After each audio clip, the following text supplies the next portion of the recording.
आप देख रहे हैं न्यूज लीडर्स, सच है तो खबर है।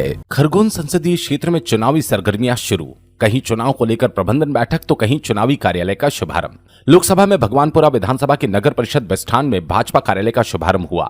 इस अवसर पर सांसद गजेंद्र पटेल ने कहा, भगवानपुरा क्षेत्र में भाजपा के राज में अनगिनत विकास कार्य हुए हैं। बिस्ठान में भाजपा के लोकसभा चुनाव कार्यालय के उद्घाटन में चुनाव प्रभारी सुभाष कोठारी, जितेंद्र पाटीदार और लोकसभा चुनाव संयोजक खरगोन विधायक बालकृष्ण पाटीदार भी शामिल हुए। कार्यक्रम के दौरान वर्तमान सांसद और प्रत्याशी गजेंद्र पटेल ने कहा कि भगवानपुरा विधानसभा में भाजपा सरकार के राज में अनगिनत विकास कार्य हुए हैं। दूसरी बार सांसद चुने जाने के बाद शेष बचे काम भी जल्द पूरे होंगे। दूरस्थ अंचलों में भी अच्छी सड़कें बनाकर मुख्य मार्गों से जोड़ने का काम किया जा रहा है। सिरवेल क्षेत्र करीब 16 टावर नेटवर्क के लिए लग चुके हैं। यहां पर जल्द ही नेटवर्क की सुविधा ग्रामीणों को मिलेगी। भाजपा सरकार किसान और जनहितैषी सरकार है। सांसद ने अपने कार्यकाल की उपलब्धियां गिनाई। कार्यक्रम में भगवानपुरा, सेगांव, बरूड़ और बिस्ठान मंडल के भाजपा पदाधिकारी और कार्यकर्ता बड़ी संख्या में मौजूद थे। आपको बता दें, भगवानपुरा विधानसभा क्षेत्र के बिस्ठान में भाजपा ने कार्यालय स्थापित किया। वहीं कांग्रेस ने भी इसी विधानसभा क्षेत्र के सेगांव में चुनाव प्रबंधन की बैठक की। दोनों ही कार्यक्रमों में कार्यकर्ताओं की बड़ी संख्या में उपस्थिति रही।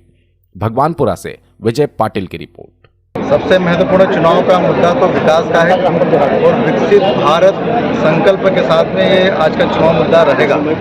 देश की आज़ादी के 75 साल हो गए हैं। 75 साल में से 65 साल इस देश में कांग्रेस की और उनके गठबंधन की सरकार ने राज किया है और आपने देखा है कि रोटी, कपड़ा और मकान के लिए 65 साल तक तरसते रहे। परंतु देश में मोदी जी की सरकार आई और मोदी जी ने तय किया कि हम प्रत्येक नागरिक को रहने के लिए पक्का मकान, प्रधानमंत्री आवास के माध्यम से, खाने पीने के लिए अनाज मुक्त अनाज पिछले 5 सालों से, गरीब कल्याण योजना के माध्यम से और इस गांव के विकास के लिए, आत्मनिर्भर बनाने के लिए प्रधानमंत्री सड़क के माध्यम से, गांव के इंफ्रास्ट्रक्चर के हिसाब से लगत कहीं न कहीं विकास के काम चल रहे हैं। लोगों को गांव में शुद्ध पीने के लिए जल नहीं मिलता था।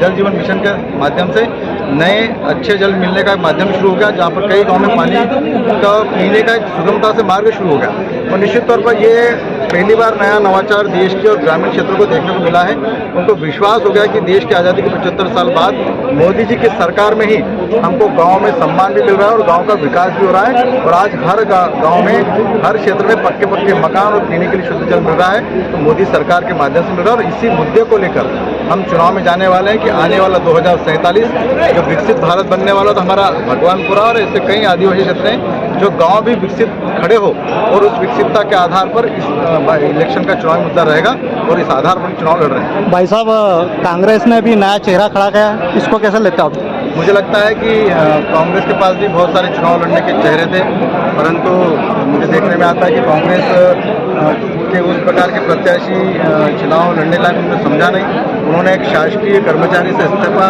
देकर चुनाव मैदान में उतारा है। तो निश्चित तौर पर कांग्रेस के पास कोई प्रत्याशी नहीं है। भारतीय जनता पार्टी निश्चित तौर पर यहाँ पर चुनाव जीतेगी। मध्य प्रदेश की 29 सीटें जीतेगी और खरगोन बड़वानी लोकसभा जो पिछली बार वोटों से हम जीते थे, उससे अधिक वोटों से ये लोकसभा हम जीतेंगे।